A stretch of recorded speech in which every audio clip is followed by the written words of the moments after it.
샬롬, 이동춘 목사입니다. 오늘도 여러분의 삶이 주님의 평안으로 가득하시길 기원하며 하나님의 말씀을 나누겠습니다. 오늘 주시는 말씀은 출애굽기 2장 1절에서부터 10절 말씀입니다. 이 말씀 중에 10절을 읽겠습니다. 그 아기가 자라매 바로의 딸에게로 데려가니 그가 그의 아들이 되니라. 그가 그의 이름을 모세라 하여 이르되 이는 내가 그를 물에서 건져내었음이라 하였더라. 아멘.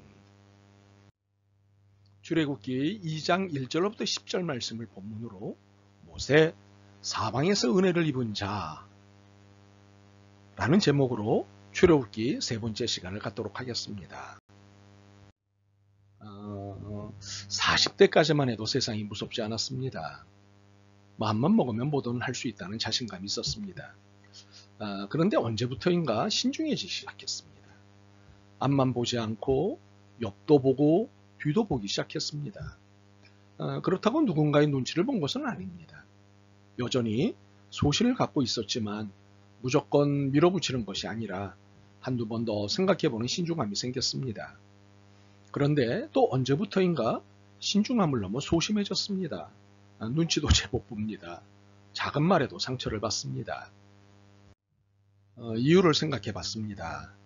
체력 저하, 재정 불량, 능력 감소, 나이 먹음? 아마 이 중에 해당 사항이 있을 것입니다. 그러나 이것 말고 깨달은 사실이 있기 때문입니다. 세상은 나 혼자 힘으로 사는 것이 아니다라는 사실을 깨달았기 때문입니다. 나 혼자 힘으로 여기까지 온 것이 아니라 모두의 도움과 격려로 여기까지 왔고 이만큼 됐다는 사실을 깨달은 것입니다. 무엇보다 이것이 은혜라는 사실을 알게 된 것입니다. 여러분은 어떠신가요? 혼자서도 잘 살고 계신가요? 혼자서도 살만하신가요? 빌 게이츠는 타고난 컴퓨터 천재일까요? 모차르트는 위대한 클래식 신동인가요? 빛나는 성공을 거둔 사람들에게는 정말 평범한 사람이 감히 근접할 수 없는 재능과 지능, 아니면 그 무엇이 있는 걸까요? 말콤 글래드웰은 이런 질문들에 대해 단호하게 말합니다. 틀렸다. 왜냐하면 개인의 탁월한 성공의 비결은 개인의 능력보다는 특별한 기회와 문화적 유산에 기인하기 때문이라는 것입니다. 세계적인 경영 사상가이기도 한 말콤 글래드웰은 아웃라이어, 즉 성공의 기회를 발견한 사람들이라는 책을 발표했습니다. 그는 여기서 성공의 비밀을 회복하고 성공에 대한 새로운 역할 모델과 개념을 제시합니다. 즉 타고난 능력이 있으면 좋기는 하지만 성공의 조건으로 충분하지는 않다는 것입니다. 즉 특별한 기회와 문화적 유산의 덕을 단단히 본다는 것입니다. 이런 이야기입니다. 캐나다의 엘리트 하키 선수들의 경우 연초에 태어난 아이들이 많습니다. 왜 연초, 특히 1, 4분기에 태어난 선수들의 비율이 이토록 불균형하게 높은 것일까요? 유소년 하키 리그가 1월 1일 기준으로 선수들을 나누기 때문에 1월 1일에 태어난 어린이들은 12월 30일에 태어난 어린이들과 같은 리그에서 뛰게 됩니다. 몇 달 먼저 태어난 아이들이 조금 더 크고 더 발육 수준에서 앞서간다는 것은 놀라운 일이 아닙니다. 그 결과 좀 더 발육 상태가 좋은 아이들이 선발되고 그들에게 더 많은 추가 훈련이 돌아가며 결국 엘리트 리그 선수로 성장할 가능성이 높아지는 것입니다. 가난한 사람은 더 가난해지고 부유한 사람은 더 부유해지는 것입니다. 그는 이 현상을 사회학자 로버트 머튼의 논리를 인용해서요. 무릇 있는 자는 받아 풍성하게 되고 없는 자는 그 없는 것까지 빼앗기리라는 성경 구절에서 따온 마태복음 현상이라고 칭합니다. 이것이 특별한 기회라는 것입니다. 다음으로 문화적 유산에 대한 사례인데 그는 특히 대한항공과 벼농사 문화를 다루고 있어서 흥미롭습니다. 1997년 대한항공 괌 추락 사건의 원인을 단순한 기계 고장이나 날씨 조정의 미숙함이 아닌 문화적 유산을 거들떠 보아야 한다는 것이 그의 논리입니다. 즉 우리나라의 경우 윗사람에게 예의를 갖춘다는 이유로 간접적으로 돌려 말하는 왕고거법을 사용하는데요. 이러한 언어 습관은 1분 1초의 판단에 따라 생사를 결정지을 수 있는 비행기 조종석에서는 큰 위험 요소가 될 수 있다는 것입니다. 반면 그가 칭송한 우리의 벼농사 문화는 어떠할까요? 우리는 사람이 성공하려면 어린 시절부터 꾸준히 노력해야만 한다는 사실을 너무도 잘 알고 있습니다. 그래서 여름방학과 겨울방학 동안 보충 수업을 하고 밤늦게까지 자율학습을 실시하며 해가 뜨기 전부터 아이들의 어깨에 책감을 얹어 학교에 보냅니다. 이렇게 학교에서 보내는 시간을 늘림으로써 학생들이 그들의 잠재성을 개발하고 학문적으로 성공할 수 있도록 돕고 있다고 보는 것입니다. 1만 시간의 법칙, 하루 3시간 10년 이런 얘기죠. 글래드웰은 이처럼 사회적 환경이라는 문화적 유산이 21세기의 기적적 성공을 이끄는 큰 요인이 될 수 있다고 주장합니다. 결국 글래드웰이 주장하는 큰 메시지는 혼자 힘으로 이렇게 됐다고 큰 소리 치지 말라는 것입니다. 혼자 크고 혼자 잘난 사람은 아무도 없다는 것입니다. 모두가 서로의 도움으로 큰다는 것입니다. 그의 메시지를 우리식으로 틀어보면 우리 모두는 은혜를 입은 인생입니다. 그런데 글래드웰의 이런 주장이 아니더라도 우리는 오늘의 본문에서 이 사실을 확인할 수 있습니다. 모세가 누구인가요? 아시는 것처럼 그가 처음부터 이스라엘 지도자의 자질을 보인 것이 아닙니다. 그는 아주 불쌍한 사람이었습니다. 이스라엘 사람으로 태어났는데 그가 태어날 때는 애굽으로부터 극심한 학대를 받으며 격한 노예 생활을 하고 있던 때였습니다. 더욱이 사내 아이로 태어나면 무조건 나일강에 던져 죽이도록 되어 있던 때였습니다. 이렇게 불쌍하게 태어난 사람이었습니다. 그런데 모세에게 은혜가 입혀진 것입니다. 이 불쌍함에 은혜가 입혀진 것입니다. 보십시오. 그가 태어났을 때 부모의 눈에 나일강에 던져버리기 아까울 만큼 잘생기게 보인 것입니다. 이 말이 참 중요합니다. 잘생겼다, 못생겼다의 판단은 주로 주관적인 것입니다. 어찌되었건 모세가 부모의 눈에 잘생겨 보이지 않았다면 그는 곧바로 나일강행이었을 것입니다. 그러나 그의 잘생긴 것을 보고 부모는 자신들의 목숨을 걸고 3달 동안 숨겼습니다. 사실 이미 모세 위로 아론이라는 아들이 있었기 때문에 덜 애절할 수도 있었을 것입니다. 아론도 간신히 숨겨져 길렀을 텐데 모세가 보통으로 보였다면 일반적인 결정이 그랬던 것처럼 나일강에 던졌을 것입니다.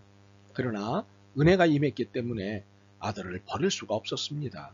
물론 더 숨길 수 없을 정도로 목소리가 커져서 나일강에 버리긴 했지만 그때도 역청과 나무진을 칠한 방수가 되는 갈대 상자에 넣어 갈대 사이에 숨겨둔 것입니다.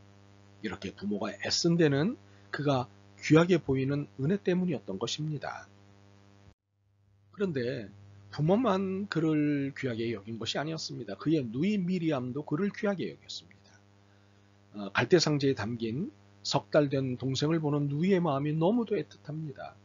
4절에 보시면 그의 누이가 어떻게 되는지를 알려고 멀리 섰더니 멀찍이 떨어져서 바라보고 있다가 바로의 딸이 자기 동생을 발견하고는 관심과 호감을 보이자 당장에 다가가서는 대담한 제안을 하였습니다. 7절입니다. 내가 가서 당신을 위하여 히브리 여인 중에서 유모를 불러다가 이 아기에게 젖을 먹이게 하리까? 이런 제안을 할 수 있다는 것은 보통 담력이 아니면 할 수 없습니다. 우리 같으면 어디 살떨려서 할 수 있겠습니까? 그런데 누이 미리암은 동생을 위해서 했습니다. 목숨을 걸었습니다. 이처럼 누이가 자신의 목숨을 건 것은 모세에게 은혜입니다. 이 은혜가 모세에게 임한 것입니다. 그런데 누이만 은혜가 되었던 것은 아닙니다. 형 아론도 동생에게 은혜가 되었습니다. 오늘 본문에는 나오지 않지만 나중에 모세가 이스라엘의 지도자로 택함을 받아 바로에게 갈 때부터 가나안 땅 정복 전까지 형 아론은 동생 모세의 수족 역할을 하였습니다. 이처럼 모세는 온 가족의 은혜를 입으며 산 사람입니다. 그런데 은혜를 베푼 자로 보면 바로의 딸이 1등입니다. 바로의 딸은 당장 이스라엘에 대한 아버지의 추상 같은 명령을 순종해야 할 입장입니다. 그런데 갈대 상자에 들어있는 아이를 보고 마음이 끌렸습니다. 6절입니다. 그 아기를 보니 아기가 우는지라 그가 그를 불쌍히 여겨 이르되 이는 히브리 사람의 아기로다. 히브리 사람의 아기인 줄 알고도 마음이 끌린 것입니다. 그리고 모세의 누이 미리암이 유머를 소개해 준다고 했을 때도 마음이 끌린 것입니다. 그리고 아예 데려다가 자랄 때까지 키워달라고 부탁도 하고 그 삭슬 넉넉히 주겠다고도 하였습니다. 하나님이 감동시키신 것입니다. 그리고 더 놀라운 것은 모세라는 이 위대한 이름이 모세의 부모님이 지어준 이름이 아니란 사실입니다. 모세라는 이름은 애굽의 공주 바로의 딸이 지어준 이름입니다. 10절을 읽어볼까요? 그 아기가 자라매 바로의 딸에게로 데려가니 그가 그의 아들이 되니라. 그가 그의 이름을 모세라 하여 이르되 이는 내가 그를 물에서 건져내었음이라 하더라. 인간적으로 보아도 모세에게 가장 은혜를 베푼 자는 바로의 딸입니다. 모세를 죽일 수도 있고 살릴 수도 있는 카드는 바로의 딸이 쥐고 있었습니다. 그런데 모세를 살렸습니다. 그러므로 상황적으로든 상식적으로든 모세가 이런 은혜를 입었다는 것은 기적입니다. 은혜를 입어 사망의 골장에서 살아난 것입니다.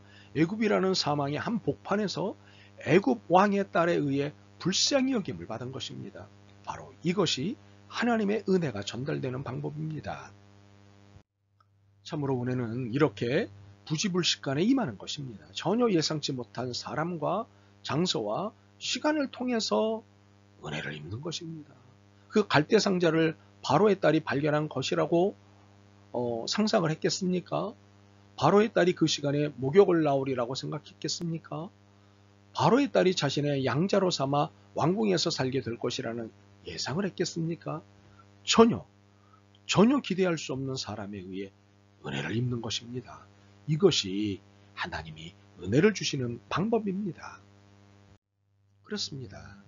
현재 나는 하나님의 은혜에 의해 모든 사람의 도움으로 있는 것입니다. 혼자 크고 혼자 잘난 게 아닙니다. 나의 나된 것은 하나님의 은혜요 모두가 베푼 은혜 때문입니다. 그러므로 여러분은 이 땅의 모든 사람이 하나님의 은혜의 방편임을 잊어서는 안 됩니다. 한 분 한 분이 얼마나 소중한 존재인 줄 알아야 합니다. 특히 가족은 더합니다. 모든 사람이 소중합니다. 하나님은 은혜의 방편으로 모두를 사용하십니다. 그러므로 자기 잘났다고 난처해서도 안 되지만 도움의 길이 없다고 절망하지도 마시기를 바랍니다. 하나님은 사방에 은혜를 펼쳐 놓으셨습니다. 누군가를 통해 언젠가 어디선가 하나님의 은혜를 입게 될 것입니다. 그러므로 모세의 가족들처럼 기대하시고 기다리십시오. 하나님의 은혜를 입은 자들이 여러분을 돕기 시작할 것입니다. 아멘. 주님, 다른 사람에 비해 소위 인복이 없다고 생각했습니다. 그런데 오늘 말씀을 통해 얼마나 많은 돕는 자들의 은혜를 입고 사는지 깨달았습니다. 그간 불평과 불안으로 살았던 삶을 용서하옵소서. 예수 그리스도의 이름으로 기도드립니다. 아멘. 오늘도 여러분의 믿음과 삶을 응원합니다. 사랑합니다.